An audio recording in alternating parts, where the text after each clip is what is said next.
Hi and welcome. I'm so glad you found my channel. My name is Erin, and on my videos I show you how to create DIY bath and beauty products.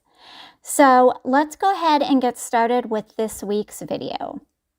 Today I'll be showing you how to make a DIY sprayable lotion that is lightweight and fast absorbing. This formula is perfect for beginners, so let's go ahead and get started creating. So to begin making this sprayable lotion, I will be adding my first ingredient, and that is going to be distilled water.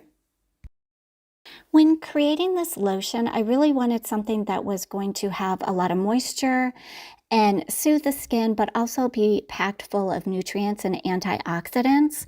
So with that in mind, I'm now going to be adding my second ingredient, and that is going to be lavender hydrosol. Now I'm going to go ahead and add some glycerin.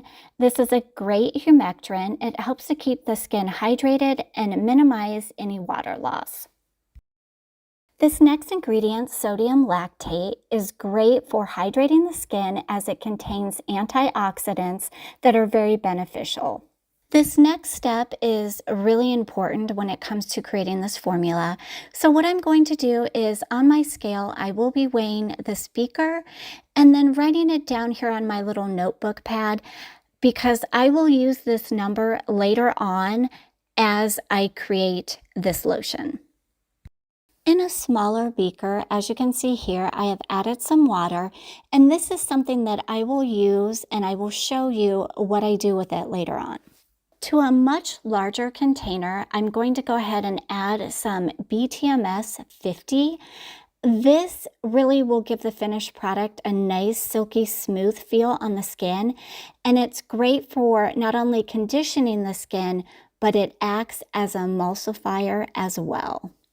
This next ingredient, macadamia seed oil, is very light. It's a non-greasy oil, and it is absorbed fairly quickly by the skin. It has lots of antioxidants, and I love it because if you have dry or damaged skin, it is wonderful for it. So here are all my containers. I've gone ahead and covered them, and I will be gently heating them for about 20 minutes. After 20 minutes, everything has been nicely heated. So I'm going to go ahead and weigh the beaker that had the water in it. And I'm noticing that what's showing up on the scale is not the same number that I had written down. So what that means is I have lost some water and I need to replace what I lost. So taking the smaller beaker, I'm going to go ahead and transfer that water difference back into this beaker. I'm going to go ahead and add my water to this much larger beaker. And then once I have done that, I'm going to be using my hand mixer. And I just want to make sure that everything is nicely mixed. This process usually takes about 8 to 10 minutes. And as you can see, this is no longer clear. It is a nice white color, and it becomes a little thicker as time goes on.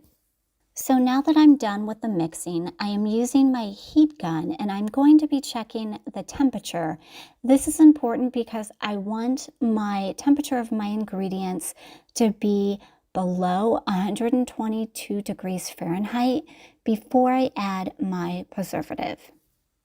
When it comes to using a preservative in this formula, the one that I have chosen to use is going to be Liquid Germal Plus. Now that that preservative has been added, I am going to give it a nice stir. I want to make sure that that is nicely incorporated into the rest of the ingredients. I now am going to go ahead and pour my lotion into this spray bottle. Now, as it continues to cool down, it will become a little thicker in consistency, so please be aware of that.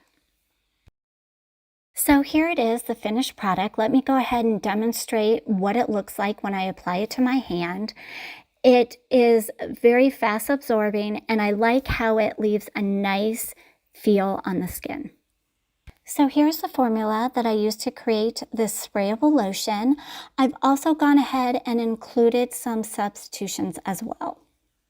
So thanks for watching, and if you'd like to see more DIY formulas, don't forget to like and subscribe.